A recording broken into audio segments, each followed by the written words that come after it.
안녕하세요. 대제사장이신 예수께서 열어놓으신 은혜의 보좌 앞으로 담대히 나아가자는 권면입니다. 오늘 본문은 히브리서 4장 12절에서 16절입니다. 12절. 하나님의 말씀은 살아있고 힘이 있으며 양날선 어떤 칼보다도 더 예리해 혼과 영과 관절과 골수를 찔러 쪼개기까지 하며 마음의 생각과 의도를 분별해냅니다. 이 말씀은 문맥 가운데 읽혀져야 합니다. 하나님의 말씀에 믿음으로 연합해야 안식에 들어갈 수 있는데 그렇게 순종하지 못하는 것들이 있을 때 하나님은 우리의 불순종하는, 그래서 안식에 들어갈 수 없는 마음의 생각과 의도를 분별해내십니다. 혼과 영과 관절과 골수를 찔러 쪼개기까지 하는 말씀의 운동력과 통찰력은 결국 불순종하는 자의 그 모든 행위를 적나라하게 드러내 심판을 피할 수 없게 한다는 사실입니다. 유대인들은 한번 말을 하고 나면 그 말은 단순한 음성이 아니라 그 자체에 생명력이 있어서 여러 가지 작용을 일으키는 것으로 생각했습니다. 인간의 말이 이와 같다면 하나님의 말씀은 더 말할 필요도 없습니다. 그것을 하나님의 말씀이 살아있다고 표현한 것입니다. 힘이 있다는 단어는 당시 아리스토텔레스 이후에 형성된 에네르고스와 동일한 단어입니다. 오늘날 영어의 에너지도 이 단어에서 유래되었습니다. 히브리 저자는 당시 사람들이 잘 알고 있었던 철학적이며 물리학적인 단어를 사용해서 하나님의 말씀은 힘이 있고 강력하고 활동적이어서 소기의 목적을 충분히 달성할 만큼 효력이 있다는 사실을 나타내고 있습니다. 본문에서는 하나님 말씀을 믿지 않고 불순종하는 자에게 심판의 역사를 일으킨다는 것에 초점을 맞추고 있습니다. 제사장들은 희생 제물을 절단하기 위해 양날선 칼을 사용했습니다. 유대인들에게는 매우 익숙한 사실을 염두에 두고 하나님의 말씀은 그들이 사용하는 칼과는 비교도 안 될 만큼 잘 베어지는 예리한 것이라고 말합니다. 이 세상의 칼은 살은 벨 수 있어도 마음은 베지 못합니다. 찔러 쪼갠다는 것을 정확히 번역하면 나누기까지 계속해서 꿰뚫으며가 됩니다. 찌르다는 동사는 관통한다는 뜻이고 현재 분사로 사용되어서 그 관통함이 지속된다는 사실을 나타냅니다. 하나님의 말씀은 가장 깊고 은밀한 생각까지도 예리하게 나누기까지 계속해서 뚫고 들어간다는 뜻입니다. 혼과 영은 보이지 않는 영적 요소이고 관절과 골수는 육적인 요소를 나타내서 두 요소는 인간 존재 전체를 가리킵니다. 즉 하나님의 불순종에 대한 심판은 육체만을 파괴시키는 데 그치는 이 세상의 징벌과 달리 영혼까지 포함하는 전인적 심판임을 나타냅니다. 하나님의 말씀은 인간의 내면적 동기에 대해 예리하게 판단해서 정확한 판결을 내릴 수 있습니다. 그래서 우리는 숨은 동기에 대해 핑계댈 수 없습니다. 하나님은 속지 않으십니다. 13절. 그러므로 어떤 피조물이라도 하나님 앞에 숨을 수 없고 오히려 모든 것은 우리에게서 진술을 받으실 그분의 눈앞에 벌거벗은 채 드러나 있습니다. 숨을 수 없다라는 부정적 표현은 인간은 자신의 정신세계를 아무도 엿볼 수 없는 은밀한 곳으로 착각하지만 사실은 하나님 앞에 적나라하게 열려 있습니다. 이처럼 하나님은 우리의 내면을 세밀하게 보시기에 모든 인간에 대하여 공정하게 심판하실 수 있습니다. 직접 행동으로 나타난 불순종뿐만 아니라 행동으로 옮겨지지 않은 마음속에 품고 있었던 그릇된 생각까지 심판의 대상이 되는 것입니다. 진술을 받다라는 단어는 로고스입니다. 저자는 이런 언어 유희를 통해 말씀의 심판 기능을 부각시킵니다.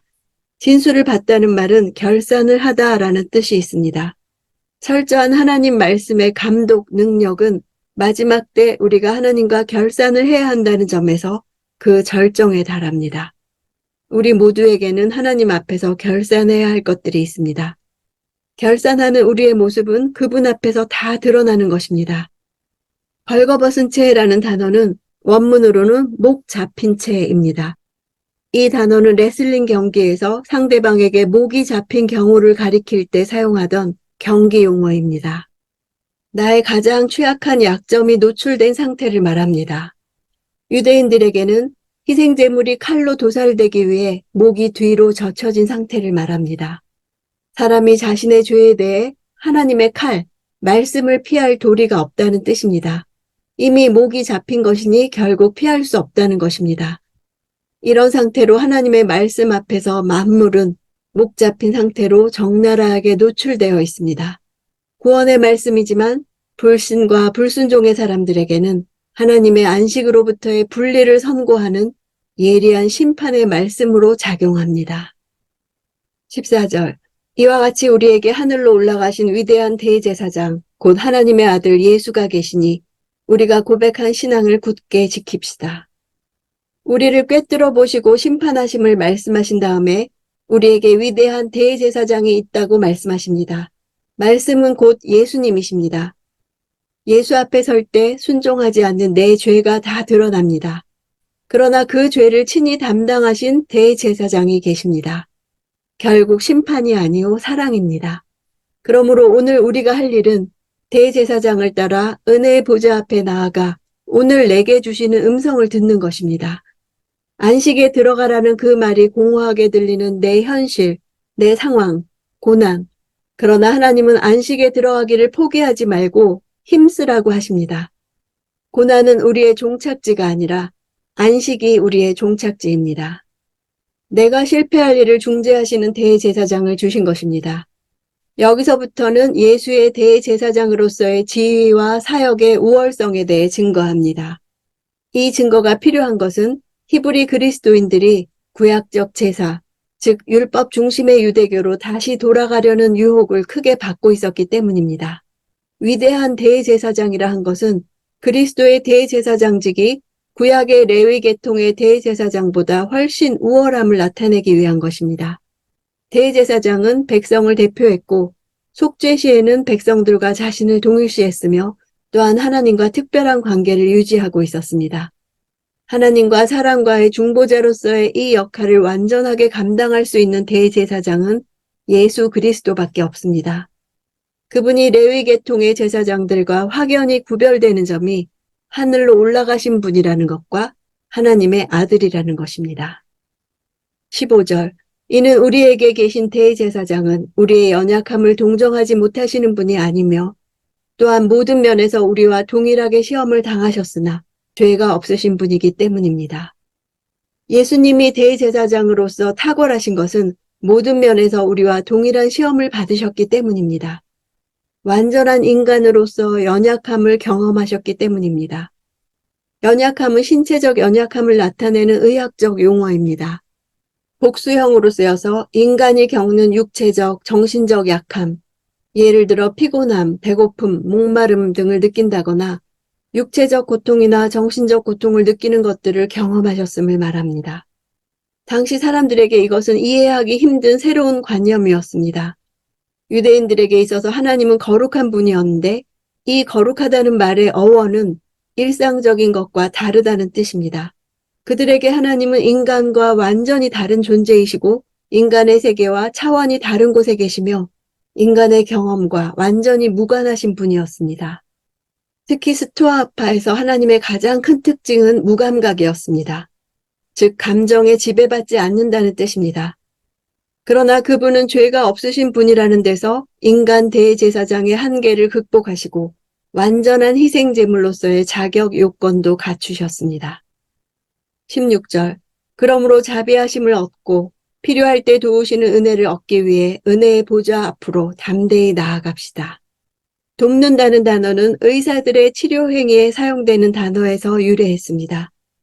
위급한 환자가 발생하면 의사는 지체 없이 그에게로 가서 병세를 살피며 치료 방법을 강구합니다. 또는 항해 용어로 쓰일 때는 밧줄과 같은 응급용 도구를 나타냅니다. 태풍을 만나서 배가 부서지거나 빙산, 암초 등으로 배가 난파하면 사람들은 밧줄 같은 응급용 도구들을 사용해 구조를 기다립니다.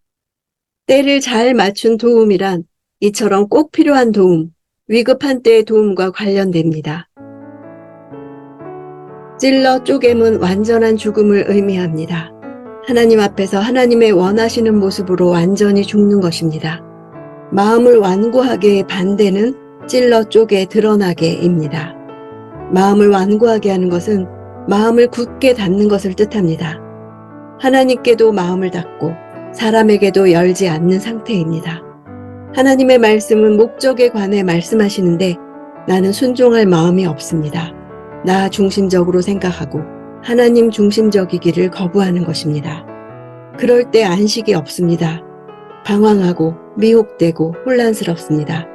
하나님이 해주실 것을 믿지 않아 안식에 못 들어갑니다.